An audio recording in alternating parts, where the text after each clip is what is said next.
하나님 말씀 스가랴서 8장 1절부터 13절의 말씀. 스가랴서 8장 1절부터 13절의 말씀. 만군의 여호와의 말씀이 임하여 이르시되 만군의 여호와가 말하노라. 내가 시온을 위하여 크게 질투하며 그를 위하여 크게 분노함으로 질투하노라. 나 여호와가 말하노라. 내가 시온에 돌아왔은즉 예루살렘 가운데 거하리니 예루살렘은 진리의 성읍이라 일컫겠고 만군의 여호와의 산은 성산이라 일컫게 되리라. 만군의 여호와가 말하노라. 예루살렘 길거리에 늙은 지아비와 늙은 지어미가 다시 앉을 것이라.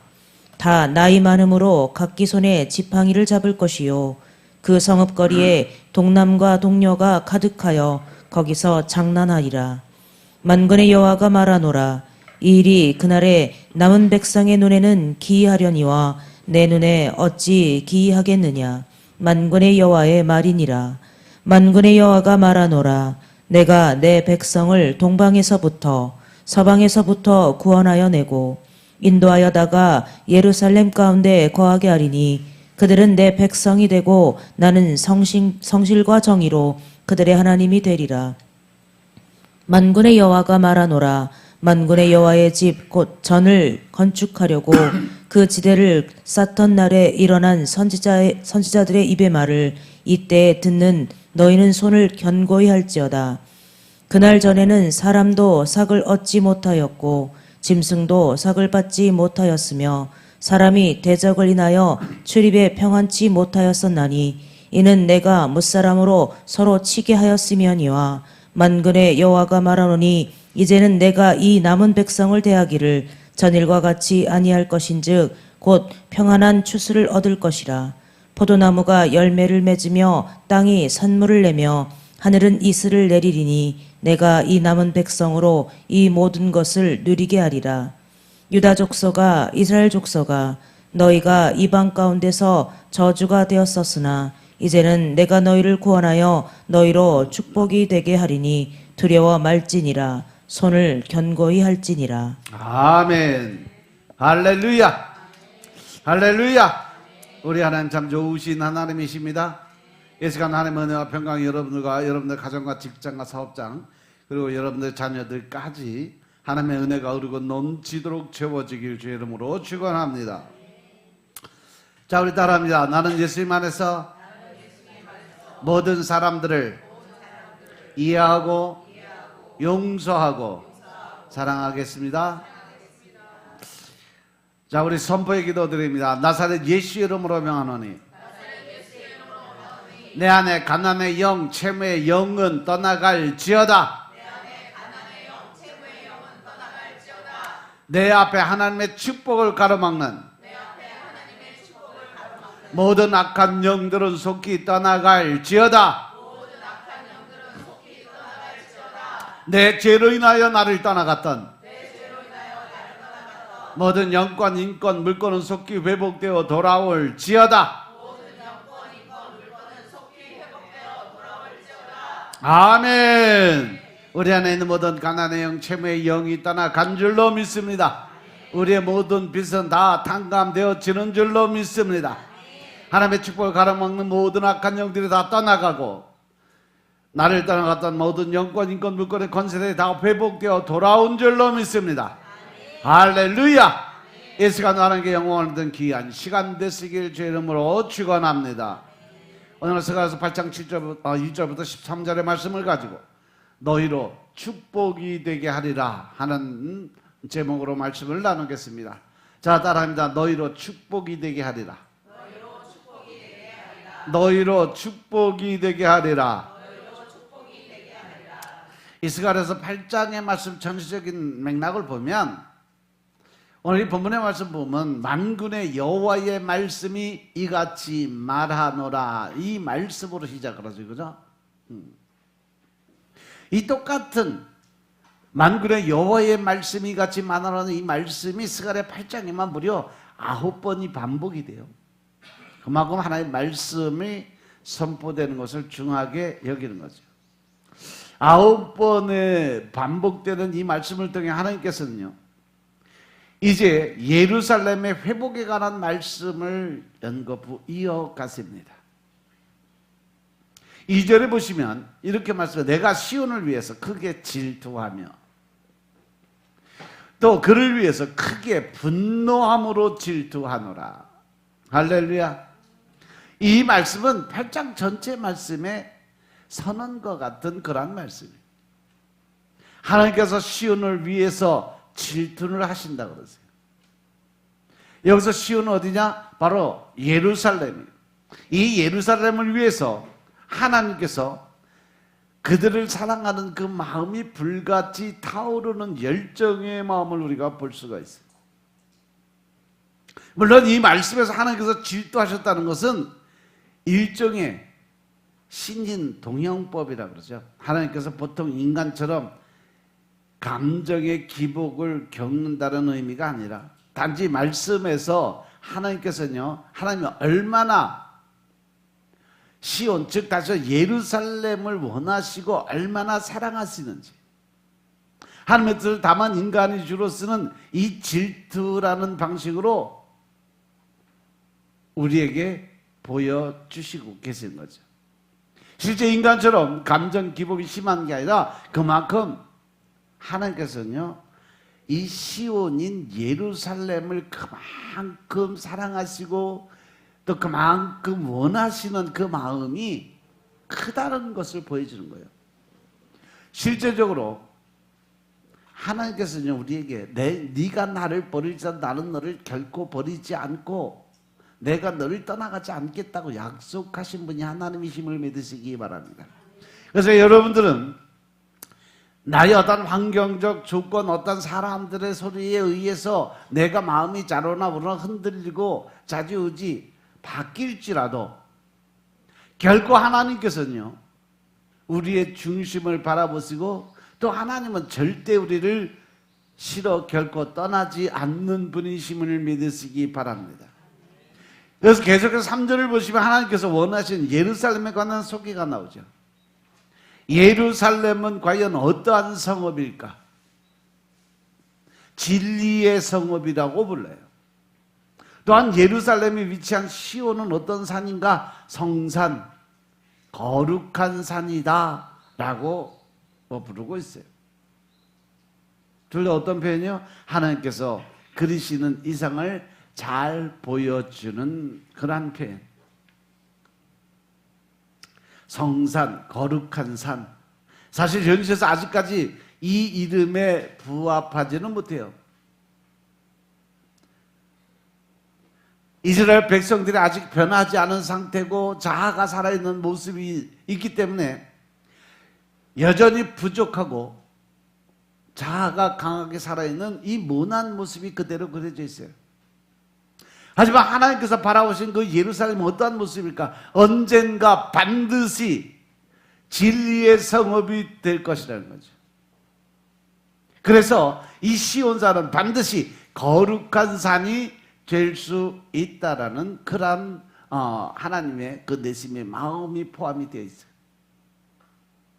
그럼 하나님께서 이렇게 말씀하셨다면 이 일은 반드시 결국에는 이루어질까 안 이루어질까?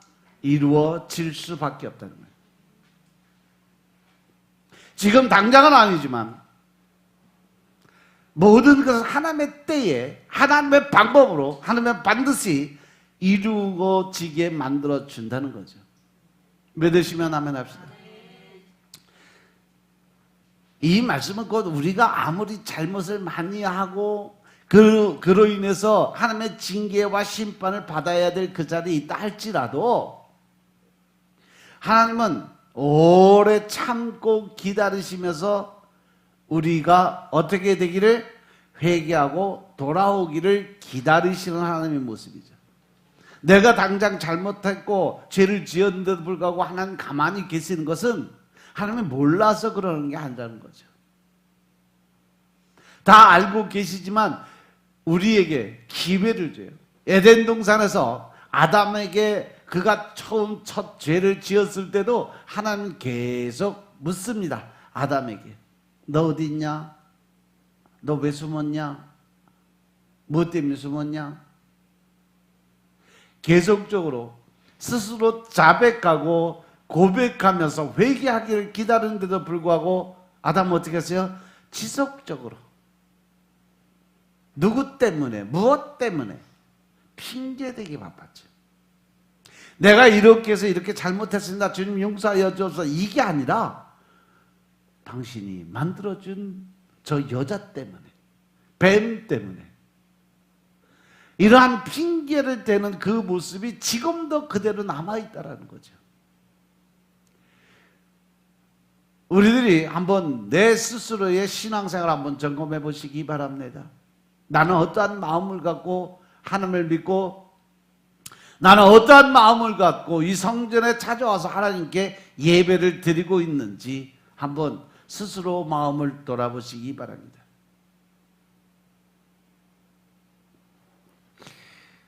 그럼에도 불구하고 하나님은 끝까지 기다리세요. 언젠가 반드시 진리의 성읍이 될 것이다.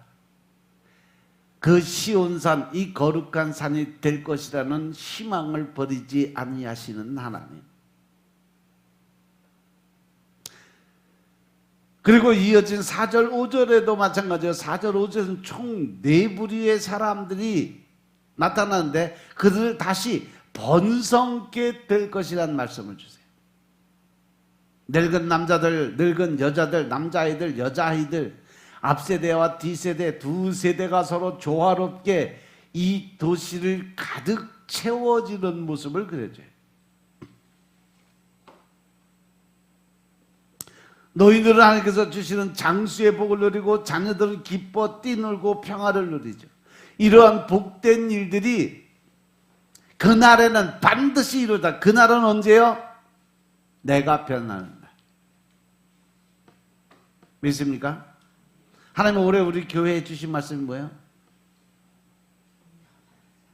저봐, 지금 한 달밖에 안 지났는데 뒤돌아봐.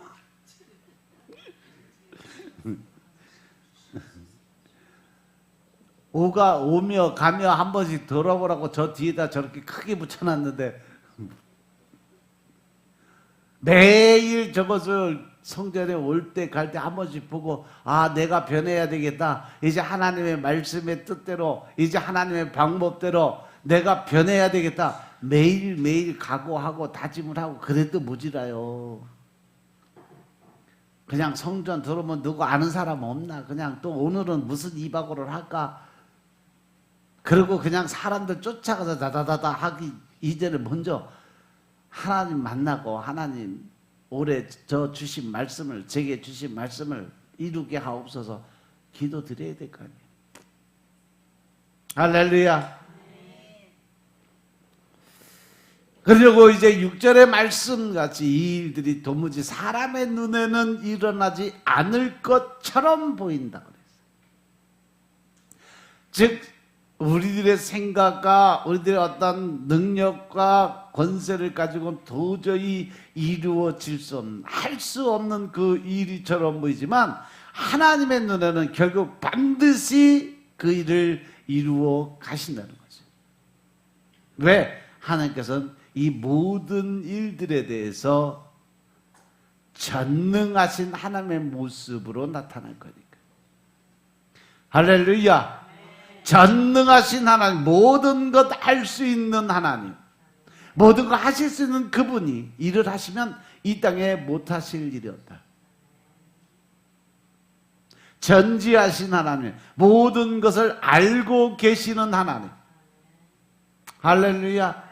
우리는 이 전지전능하신 하나님, 모든 것을 알고 계시고 모든 것을 다 하실 수 있는 그 하나님을 믿으시면 아멘 합시다. 하나님께서는 정말 이 모든 일에 전혀 능치 못함이 없으신 하나님이심을 믿으시기 바랍니다. 또한 이어진 7절 8절에서는 하나님께서 이제 본격적으로 하나님의 백성들을 불러 모으시죠.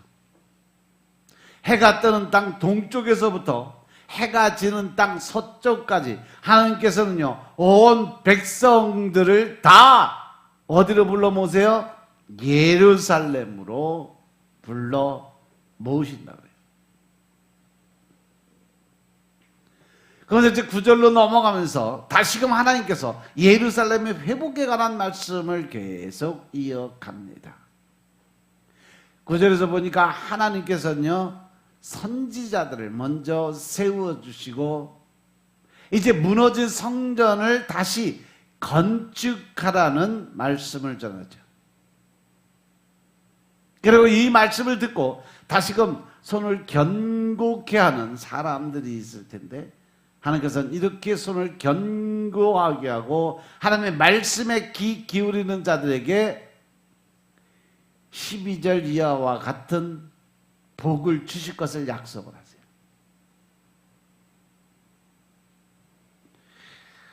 하나님의 성전, 무너진 성전은요, 우리들이 보이는 육신의 이 겉모습에 유형이 이 건물의 교회가 아닙니다. 여러분들 안에 계신 성령님이 거하시는 성전, 여러분들의 마음속에서 무너져가는 자아를 다시 수축하고 세워가라는 말씀인 것임을 깨달으시기 바랍니다. 하나님이 주시는 마음은 어떠한 마음이라고 그랬어요? 담대한 마음, 강하고 담대한 마음. 우리가 늘 사단에게 쫓기고 또 늘 우리가 사단에게 눌림을 당할 수밖에 없는 이유는 사단이 우리 속에 갖다 주는 두려움의 생각 때문에 그래요. 그 두려움의 생각이 근심이 오고 걱정으로 변하는 거죠. 그렇게 살다가 보면 내 안에 담대함이 사라지니까 두려움, 근심, 걱정, 일어나지도 않은 일들이 일어날까 봐 무서워하고 두려워해요.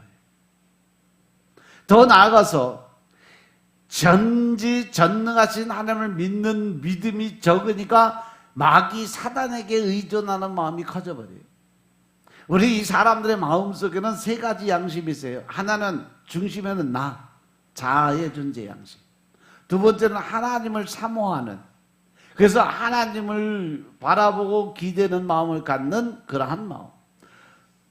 세 번째 뭐냐? 바로 내가 네 아비가 마귀니까 넌 태어나부터 마귀 새끼야, 즉 악의 세단에 그냥 눌려서 살아가는 사람, 그 마음이 있어요. 그래서 내 이 중심의 마음이 하나님의 영으로 기울으면 내가 거룩한 사람이 성스러운 사람으로 살아갈 수 있는 거고, 내 마음이 두려움과 근심과 걱정 안에 살아가면 그 안에서 나는 사단 마귀의 종이 될 수밖에 없어. 언제나 두렵고 떨리는 마음이 있고 근심하고 걱정하고, 그러므로 해서 나는 내 생활, 즉 하나님이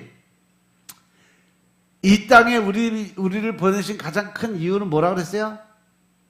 데살로니가 전서 5장 16, 17, 18절 말씀, 항상 기뻐하는 삶을 잃어버리게 만들어요. 두려움과 근심과 걱정 때문에 내 안에 기쁨이 사라져. 그러면 뭐를 못해? 하나님과 교제할 수 있는 기도를 못해요. 그 기도를 못 드리니까 내가 하나님께 반드시 드려야 되는 삶, 즉 범사에 감사 드릴 수 있는 삶이 사라져버리는 거죠. 그래서 우리 삶 속에 늘 불평과 원망과 불안, 현실을 바라볼 수 있는 믿음의 눈은 사라져버려요. 그리고 나서 내 눈에 띄어진 게 뭐냐? 악한 마음, 어떠한 사람들의 실수, 잘못, 또 하나님의 뜻에 어긋나는 그러한 생각으로 붙잡히다 보면 마음은 곧 입술을 통해서 그 모습을 볼 수 있다고 그랬어요. 사람들이 말을 하는 것은 그 안에 그 마음속에 생각이 있기 때문에 그 말이 나오는 거라고 하나님 말씀하시잖아요. 그래서 그 입술에 나오는 그 말을 보면 그 사람의 심령 상태가 보인다는 거죠.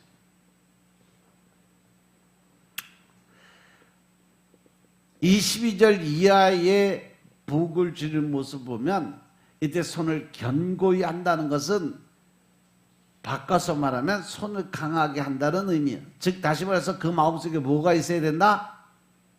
강하고 담대한 마음으로 바꾸어 주시겠다는 약속이에요. 믿으시면 하나만 합시다.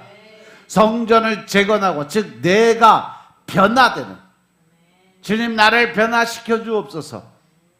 그러기 위해서는 너는 이 세상의 모습을 본받지 말라는 조건을 걸어줬어. 할렐루야. 오직 하나님의 마음을 새롭게 받는 마음의 준비가 우선 되어 있어야 된다는 것을 깨달으시기 바랍니다. 그래서 마음속에 이 성전을 재건하고 예루살렘을 다시 회복하는 데 있어서, 즉 영성 회복이죠. 하나님과 관계 회복이 이루어지고 나면 그때 하나님께서 우리를 아주 강한 담대한 믿음의 소유자로, 하나님의 사람의 능력의 소유자로 세워주시겠다 약속하셨음을 믿으시기 바랍니다. 그래서 하나님의 주시는 그 담대함을 통해서 우리는 이 땅에 씨앗을 뿌리고, 또 열심히 일하는 것은 바로 복음을 전하고 나아가서 전도하는 모습, 그를 통해서 열매를 거두는 삶을 살게 만들어줄 거다. 이러한 사람들은 주변에서 어떠한 방해나 미혹이 있어도 절대로 흔들리지 않고 자라나 그러나 치우치지 않는 삶을 살고 계신다는 걸 믿으시기 바랍니다. 혹시나 주변에서 계속 이 사단이 공격으로 인해서 방해 공작을 펼치고 거짓으로 내 마음의 중심을 흔들기 위해서 미혹하고 유혹하는 영들이 내게 달려온다 할지라도, 하나님의 마음, 하나님의 말씀을 마음의 중심에 두고 담대한 마음을 가진 사람일수록 더욱더 하나님을 의지하는 마음이 강하게 임하게 되니까 손을 더 강하게 만들어 주시겠다고 약속하십니다. 그래서 손에 있는 쟁기를 놓지 않고 손에 든 벽돌을 놓지 않는다. 즉 말씀의 중심에서 절대로 자라나로 흔들리지 않고 오직 말씀의 중심에 서서 흔들리지 않는 신앙, 굳건한 신앙, 담대한 신앙. 왜? 하나님께서 주신 약속의 말씀을 온전히 믿는 믿음이 있기 때문인 것임을 깨달으시기 바랍니다. 그래서 이런 사람들에게 하나님께서 뭐라고 말씀하시죠? 13절 한번 보겠습니다. 13절. 유다 족속아 이스라엘 족속아 너희가 이방 가운데서 저주가 되었었으나 이제는 내가 너희를 구원하여 너희로 축복이 되게 하리니 두려워 말지니라. 손을 견고히 할지니라. 할렐루야. 할렐루야. 유다 족속, 이스라엘 족속, 너희가 이방인 가운데서 저주가 됐다. 이 말씀은 이제 그들이 이 모세의 율법에 의해서 죄악된 생활을 하면서 오히려 복음을 받아들인 그 하나님의 그 자손이라 칭함을 못 받았던 이방인들이 하나님의 중심에 들어와 있는 그 모습으로 하나님이 바꿔주시겠다는 거예요.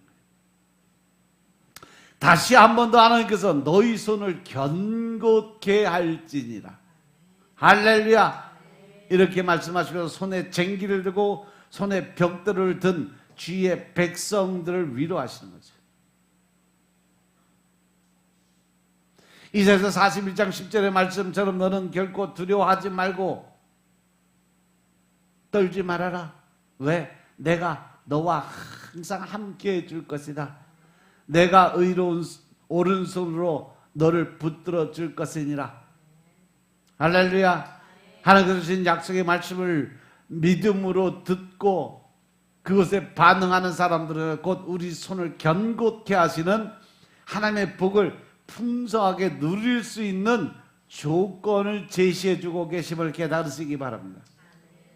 따라서 우리는 하나님의 축복된 사람으로 또 하나님의 성전으로 들어갈 수 있는 하늘나라 백성으로 인정받고 하나님의 성 예루살렘으로 들어가는 그 조건은 뭐냐?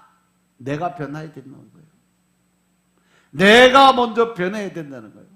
무엇을 통해서? 말씀을 통해서. 사단 마귀에게 빼앗겼던 내 마음을 이제 하나님이 주시는 무슨 마음으로? 담대한 마음으로 바뀌어지는 그러한 삶으로 변화가 돼야 하나님이 주신 축복을 풍성하게 누릴 수 있는 조건이 된다는 거예요. 그러나 오늘 본문 말씀을 묵상하면서 오늘을 사랑하는 우리 역시 여러분들의 손을 견고케 하시는 삶을 사시길 주 이름으로 축원합니다.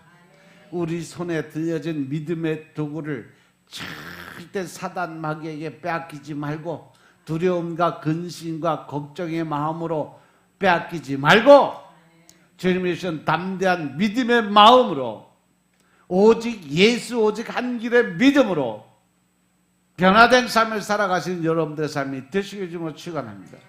우리 손에 들려진 이 소망의 근거 사랑의 무기를 절대로 사단 마귀에게 빼앗기지 않는 여러분들의 삶이 되시길 주님으로 축원합니다. 하나님께서 우리에게 주신 약속은 반드시 이루어진다는 사실 명심하시기 바랍니다. 그때까지 우리에게 맡겨진 소임을 늘 충실하게 충성으로 이루어가며 살아갈 수 있는 여러분들의 삶이 되시길 주님에 축원합니다. 이 구약의 본문 스가랴 전체 배경을 보면 하나님의 백성이 바벨론의 포로가 된 지 70년이 이제 지나니까 하나님 누구를 통해서 이 이스라엘 백성들이 예루살렘 돌아오게 만들었어요? 바사 왕 고레스를 통해서. 이 고레스도 이방인이에요. 하나님을 잘 몰랐던 사람이에요. 그럼에도 불구하고 하나님께서 강권적으로 이 고레스에게 성령이 임하게 됨으로 인해서 그가 변화가 되죠. 그러면서 하나님의 계획을 이 이방인을 통해서 하나님은 일을 하셨다는 거예요. 이 모습이 바로 우리가 변화될 수 있었던 조건과 같다는 거죠. 그들이 고국으로 돌아온 후에 제일 먼저 무너진 성전을 건축하기 위해서 1년에 거쳐서 성전 건축을 위한 일꾼과 자재를 준비를 하죠. 그리고 백성들은 본격적인 건축에 돌입을 하게 됩니다. 이 모습도 마찬가지로 우리가 육적인 세상의 모습으로 살아가다가 하나님의 사람으로 변화되고 내 안에 하나님의 전을 짓기 위한 성령의 인재가 되기까지 준비 과정 단계가 반드시 있다라는 거예요. 믿으시면 아멘 합시다. 하나님의 말씀하신 이 성경 말씀은요, 물론 육신적인 지식적인 면도 있지만 하나님의 말씀하시는 가장 주된 뜻은 뭐냐? 영적인 삶의 모습이에요. 겉으로 나타난 건물의 모습이 아니라 내 마음속의 중심에 있는 성령님을 모시는 내 마음이 더 중요하다는 사실 명심하시기 바랍니다. 그들이 이 무너진 성전을 다시 건축하기 위해서 준비가 됐는데 얼마 지나지 않아서 성전 건축은 거주민들의 교활하고 조직적인 방해 또 모함으로 오랫동안 지체가 되죠. 성전 재건축은 아무런 진전 없이 거의 14년이란 세월이 그냥 지나가요. 입장을 바꿔놓고 생각했어. 만약에 우리들이 내가 살 집을 짓기 시작을 했어. 그런데 재정적으로 쪼들려 또 이 일꾼들 말 안 들어 또 사람들이 어떤 구설수가 올라 그래서 도저히 지을 수가 없다 그래서 그 집을 내가 안 짓느냐? 못 짓게 되느냐? 아니라는 거죠. 내 집이라는 것은 학자같이 어떻게 해서라도 그 집을 짓고 말아요. 그런데 하나님의 전을 짓는데 그보다 더 열심을 최선을 다해야 됨에도 불구하고 자기가 살 수 있는 집은 거하고 아주 풍요롭게 멋지게 넓게 크게 지어놓으면서 하나님의 성전 짓는 것은 서로 다 나몰라라 하고 살았다는 얘기죠. 14년을 방치해뒀으니까. 그렇게 그들이 장먹이에 부딪혀서 성전 건축에 대한 열정이 식고 하나님의 전에 대해서 무관심해질 때 하나님은 학계 선지자하고 스가랴 선지자를 통해서 다시 한번 성전 건축에 대한 명령을 하게 되죠. 하지만 모함하는 자들이 올린 글을 본 다리오 왕이 고레스 왕이 내린 칙령을 찾게 해서 그 내용을 읽은 후에 곧 성전 재건축 작업을 진행하게 하고 그 경비를 정부가 지원해 주는 조건을 만들어줘요. 또한 성전 공사를 방해하거나 위협하는 자들을 차명에 취하는 그러한 강권적인 법을 발동을 하죠. 다 교수형에 취했어요. 그러면서 그 집안을 다 거름덩이로, 즉 시체를 묻어서 땅에 묻어갖고 그것을 다 썩어서 거름되게 만드는 그러한 법을 만들어서 발표를 하죠.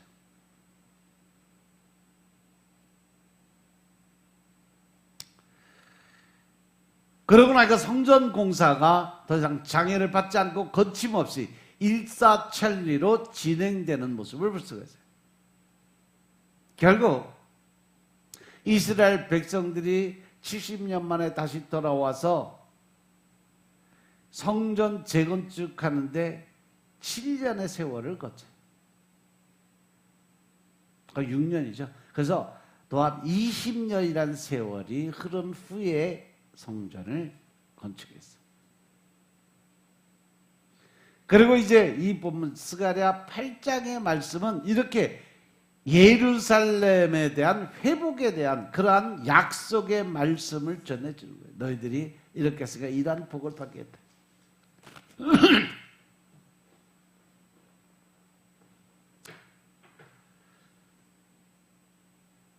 이 말씀이 신약 계시록 3장 7절부터 13절의 말씀을 보시면 소아시아의 7교회 중 빌라델피아 교회에 들려주신 말씀을 볼 수가 있어요.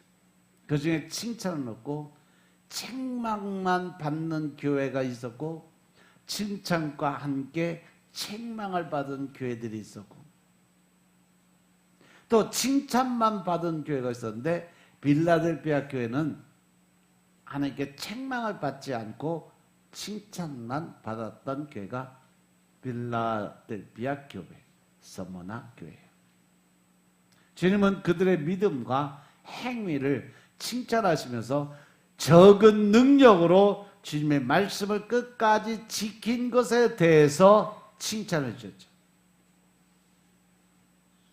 또한 영적인 분별력이 있어서 이단을 멀리했고 끝까지 참고 즉 인내하면서 하나님의 말씀을 지키기 위해 수고하고 노력한 그 대가를 하나님이 반드시 지불한다고 약속하죠.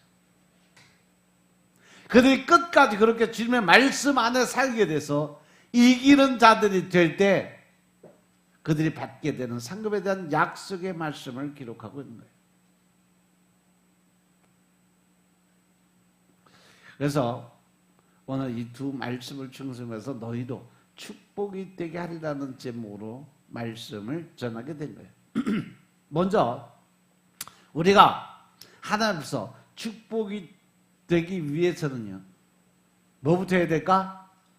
우리는 말씀을 굳게 잡는 훈련이 되어 있어야 된다. 할렐루야. 계시록 3장 11절에 보시면 내가 속히 오리니 내가 가진 것을 굳게 잡으라. 여기서 굳게 잡으라는 것은 말씀도 굳게 잡지만 더 나아가서 우리가 하나님을 믿는 그 믿음을 굳게 잡으라는 거예요. 세상 사람들의 소리, 말에 흔들리지 말라는 거죠. 이 사람이 이런다고 해서 이쪽 귀로 또 저 사람이 저런 얘기 한다고 해서 저쪽 귀로 팔랑귀가 되지 말라는 거예요. 그 중심의 말씀, 즉 하나님이 주시는 담대한 믿음을 놓고 흔들리지 말라는 거예요. 내가 결국은 자로나로나 치우치고 상대방과 같이 남을 비판하고 판단하고 정죄하는 그 자리에 들어가게 되면 하나님이 주신 우리에게 주신 생명의 면류관을 결국은 빼앗기게 된다. 누구에게? 사단 마귀에게 뺏기는 거예요. 그래서 내가 속히 오리니 내가 가진 것을 굳게 잡아 아무도 내 면류관을 빼앗지 못하게 하라고 말씀하셨어요. 우리가 무엇을 굳게 잡아야 할지 대해서는 8절부터 10절의 말씀 보겠습니다. 계시록 3장 8절부터 10절의 말씀 보겠습니다.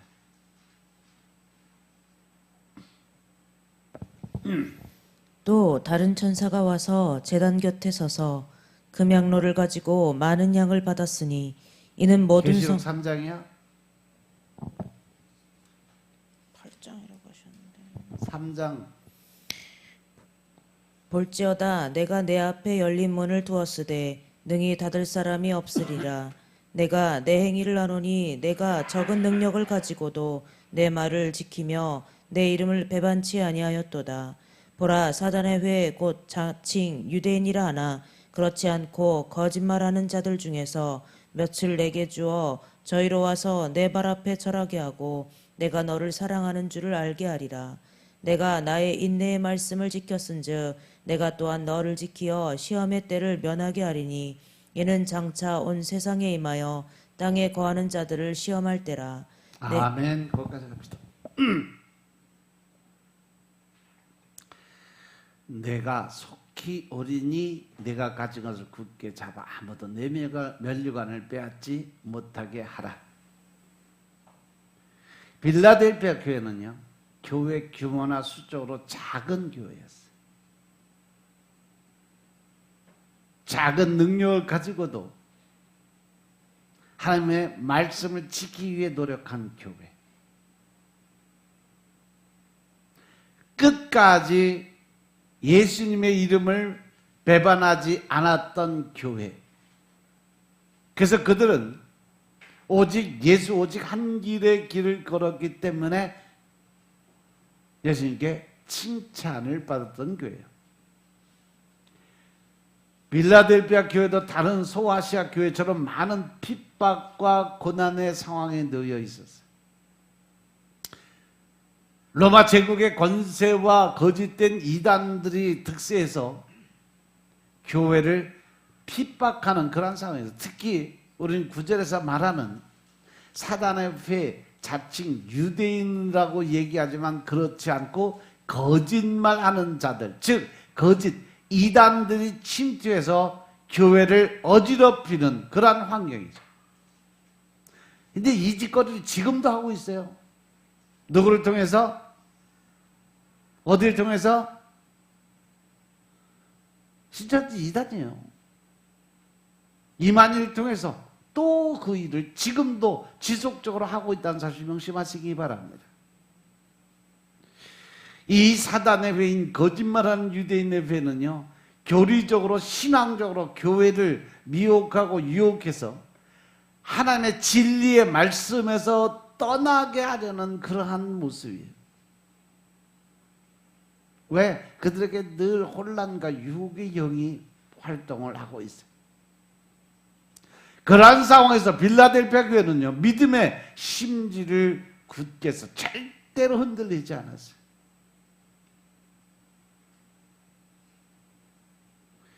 작은 능력을 가지고 하나님의 말씀을 지켰고 끝까지 승리하는 삶을 살았던 교회가 바로 빌라델피아 교회였습니다.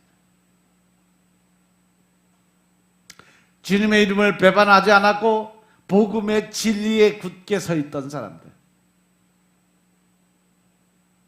비록 그들이 가지고 있는 능력은 아주 작은 소수의 능력이었지만 이 능력을 최대한 발휘했고 거짓 이단들을 물리쳤고 또 환경이 주는 핍박, 환난을 잘 견뎌냈던 교회. 그래서 주님이 그 모습을 칭찬하시고 위로하시면서 앞으로도 계속해서 가지고 있는 것, 즉 작은 능력을 아니면 예수 그리스도 안에서 하나님이 주신 복음의 진리를 굳게 잡아가라고 권면을 하시는 거죠. 이 말씀에 빗대서 우리가 바라보면 성도들이 신앙생활하면서 과연 굳게 잡아야 될 것이 뭐냐는 거죠.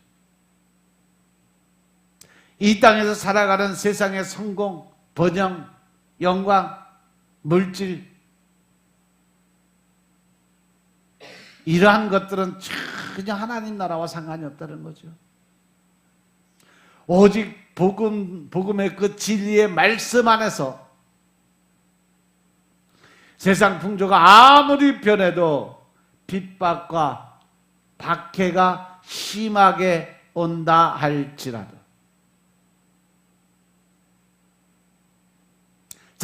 잠깐 내게 주는 기쁨을 위해서 아무리 달콤한 유혹이 있다 할지라도 아무리 억울한 일을 당한다 할지라도 아무리 이단 사상이 난무해도 하나님의 말씀을 굳게 잡고 올바른 신앙의 지조를 지킬 수 있는 여러분들의 삶이 되시길 주님으로 축원합니다.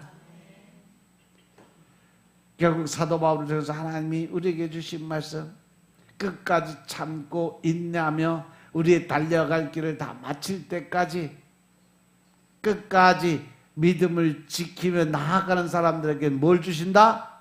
생명의 면류관을 주시겠다고 약속하신 말씀을 여러분들 기억하시기 바랍니다.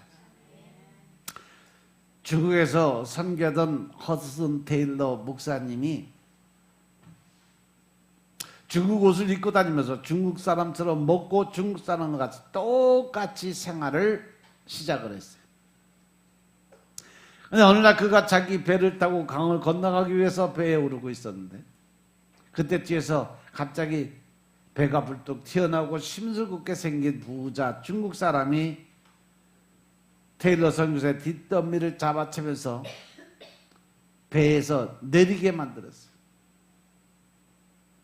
그리고 머리를 때리고 허리를 발로 차서 흙탕물에 잡아뜨려 버렸어요.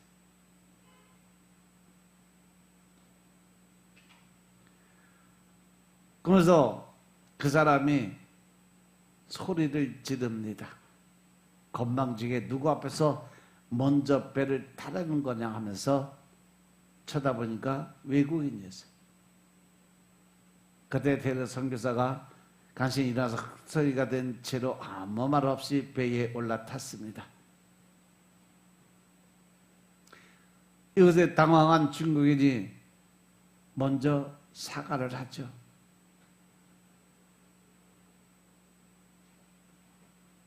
대단히 신뢰가 많았다고 사죄하면서 아니 그러면 말을 하지 그랬어요. 그렇게 미안한 목소리를 낮춰서 이야기할 때 테일러 선교사는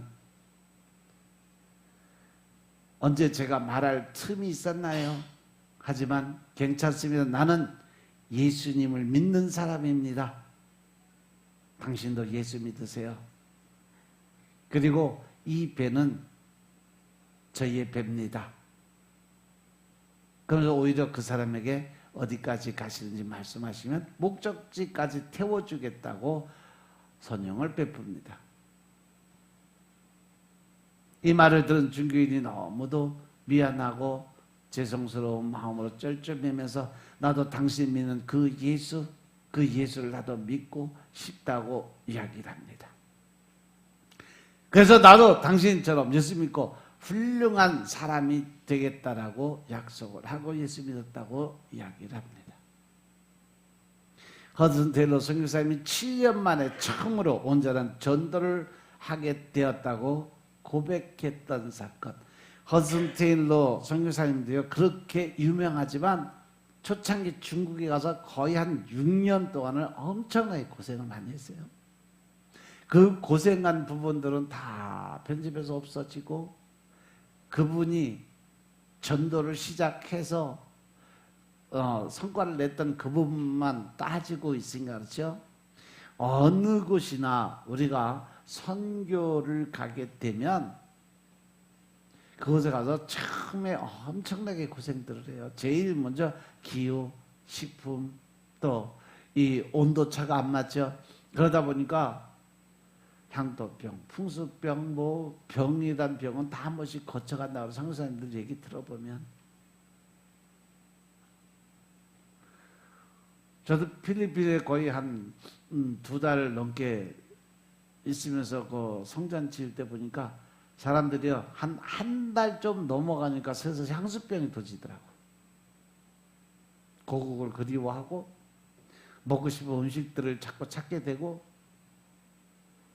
그 향수병이 지나고 나야 그 다음에 이제 새로운 생활에 적응하게 되는 건데 처음 가서 몇 년씩 가서 고생하는 사람들 입장에서 생각을 해보세요. 그래서 여러분들이 선교 사역에 최선을 다해서 열심을 다하라는 이유가 내가 비록 그곳에 가지 못하지만 그분들이 거기서 좀 더 편안하게 사역을 할 수 있도록 도와줄 수 있는 그러한 일들을 여러분 보고 하라는 거예요. 그래서 여러분들은 물질 후원자들이 되시고 또 더 나아가서 그분들은 육신의 이 선교 사역을 통해서 서로 협력해서 선을 이뤄가는 일이 바로 우리 교회가 하는 일인 것임을 깨달으시기 바랍니다. 인내라는 것은 자기 자리에 서서 묵묵히 자기 책임을 다하는 것이 바로 인내의 사람들이에요. 환경과 조건에 따져서 또 자기 마음의 신경의 변화를 통해서 또 환경에 눌리고 사단에 눌리고 그래서 하기 싫어서 또 자기가 생각한 뜻대로 되지 않아서 포기하고 좌절하고 실망하는 것이 아니라 묵묵하게 내게 주어진 책임을 끝까지 책임을 질 수 있는 삶을 인내의 삶이라고 말씀하시는 거예요. 하나님 말씀에 따라서 바른 믿음을 붙잡고 인내하면서 묵묵히 자기 본분을 다할 때 하나님은 우리에게 새로운 축복의 문, 하나님의 그 영적인 권세의 문을 열어주신다는 거 명심하시기 바랍니다. 따라서 우리 모두 말씀 중심으로 어떤 상황에도 인내하면서 신앙의 지조를 지킴으로 주님의 칭찬받는 여러분들이 되시기 주님으로 축원합니다. 우리가 축복이 되기 위해서 하나님은 견고히 하라고 말씀하십니다. 13절에 보니까 유다 족속아 이스라엘 족속아 너희가 이방인 가운데서 저주가 되었으나 이제는 내가 너희를 구하려 너희가 복이 되게 하리니 두려워하지 말자 내 손을 견고히 할지니라 라고 말씀하셨어요. 여기서 우리는 두려워하지 말라는 말씀과 손을 견고히 하라는 말씀에 주목을 해야 돼요. 성전을 건축하다 만난 회방과 장애물들을 하나님이 함께 하심을 믿고 두려워하지 말라는 말씀이고 건축하는 일을 하는 손을 멈추지 말라고 말씀하시는 거예요. 구약시대 이스라엘 백성들에게 예루살렘 성전이 있었다면 오늘 우리 시대는 무슨 성전이 있을까? 바로 우리 몸이 성전이라는 거죠. 믿으시면 아멘 합시다. 고린도전서 3장 16절에 너희는 너희가 하나님의 성전인 것과 하나님의 성령이 너희 안에 거하는 것을 알지 못하느냐? 라고 묻습니다. 하나님의 백성인 선민에게 성전은 하나님을 만나는 구별된 장소였어요. 족장시대는 베델이나 브엘세바와 같이 하나님을 만나는 장소에 제단을 쌓고 예배를 드렸어요. 그 후에 애굽을 떠나 가나안으로 여행을 하면서 하나님은 성막을 만들라고 명령하시고 그 성막을 통해서 하나님의 만남을 주셨어요. 이것을 하나님은 그들을 만나주셨고 그들을 도와주셨고 또 그 성막을 통해서 하나님이 하시는 말씀을 전해주었다는 거죠. 그래서 우리가 하나님을 만나고 또 하나님께 어떤 뜻을 전하고 하나님의 그 뜻을 내가 받을 수 있는 곳은 하나님을 만날 수 있는 곳이 어디다? 성전이다.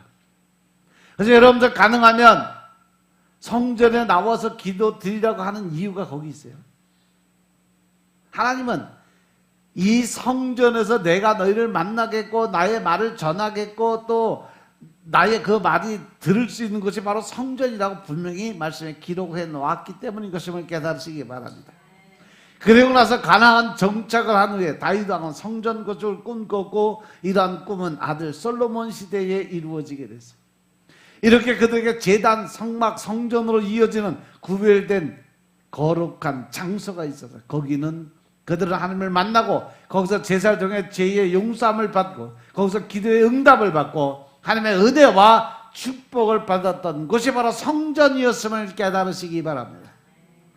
그래서 우리는 성전을 사랑하고 가까이 함으로 그곳에서 제단을 쌓고 기도 드리고 또 예배를 드리고 절기를 지킴으로 하나님을 사랑하는 마음이 살아남아 더욱더 하나님의 사랑과 은혜를 받게 된다는 것입니다.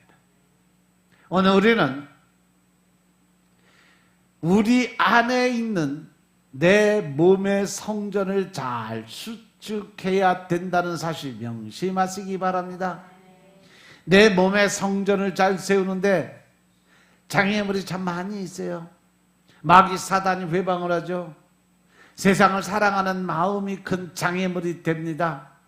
자기 욕심적 마음이, 더 나아가서 자기 중심적 사고의 마음들이 하나님의 성전을 짓는 데 방해꾼들이에요.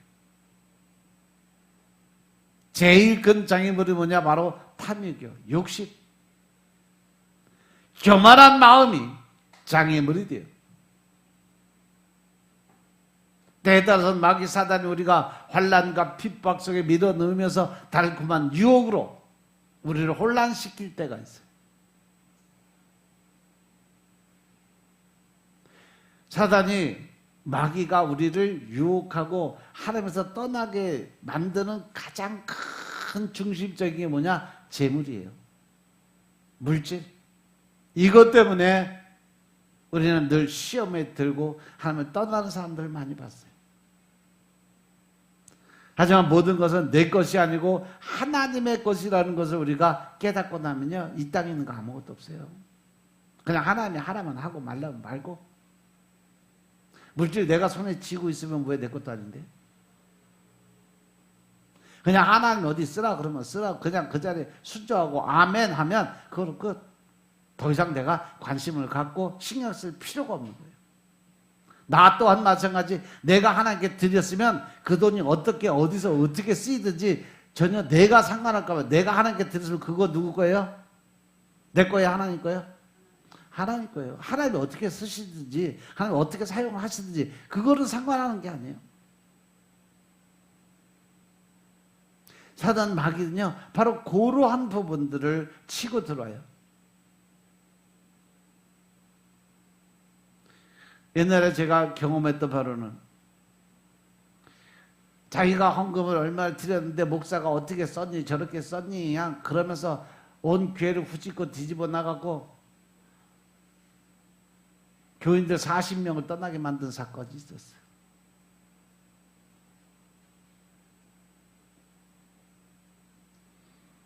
그러고 나서 그들의 삶이 편안해졌겠냐는 거죠.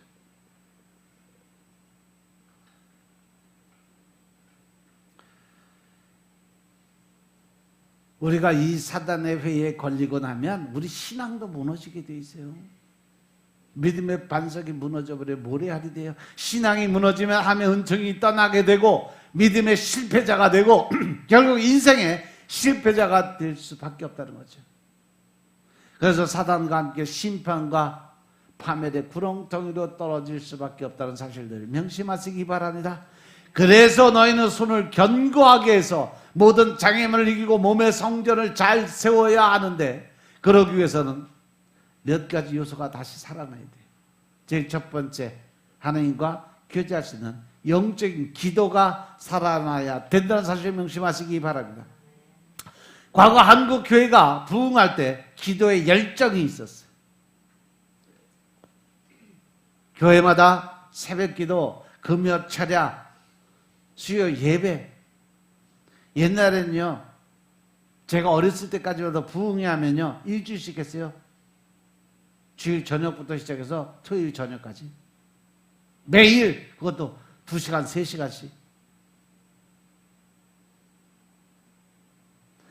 어느 교회 부흥회 한다 그러면 10리, 20리 길도 그때 차편이 없으니까 걸어다 주세요.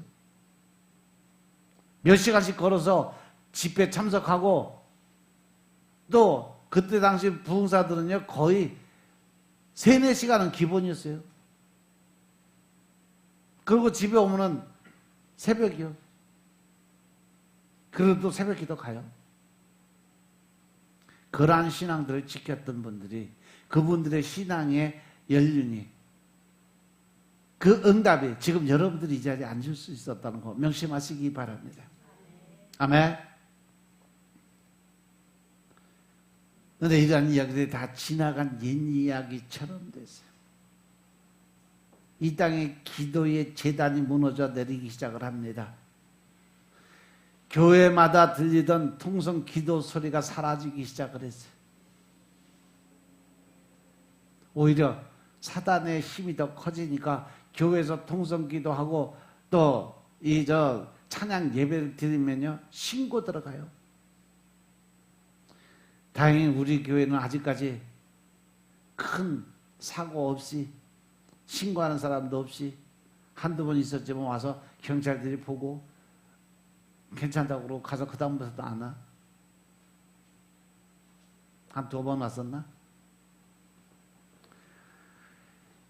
근데 그 사단의 회에 눌려버리면 그 다음부터 교회 성전의 소리가 작아지게 돼요. 찬양 소리도 작아지고 설교 소리도 작아지고, 그 다음은 결국 형식만 겨우 남길 뿐이라는 거죠. 오순절 이후 초대교회는요, 기도 드리는 걸 전혀 힘쓰게 될 때 성령의 임재를 통해서 표적이 나타나고 그 안에 사랑이 충만하게 흘러 넘치게 되고 성령 충만한 은혜가 넘치게 되고, 그 이후에 교회가 부흥이 됐음을 믿으시기 바랍니다. 그렇게 기도가 살아나야 돼요. 두 번째 뭐냐? 바로 예배가 살아나야 된다는 거죠. 서로 돌아봐서 사랑과 선행을 격려한 모이기를 패하는 어떤 사람의 습관과 같이 하지 말고 오직 권하여 그날이 가까울수록 더욱 그렇게 하자. 히브리서 10장 24, 25절 말씀. 그런데 오늘 우리 현실은요, 저녁이나 오후 예배, 새벽 예배, 수요 예배, 금요 철회 예배, 구역 예배, 점점 아예 사라져요. 개척교회들은요, 아예 새벽 예배 안 드리는, 수요 예배도 안 드리고 금요 철회도 없애는 교회들을 수두룩 뻑뻑해요 지금. 특히 주일학교가 무너지고 있다는 사실이죠.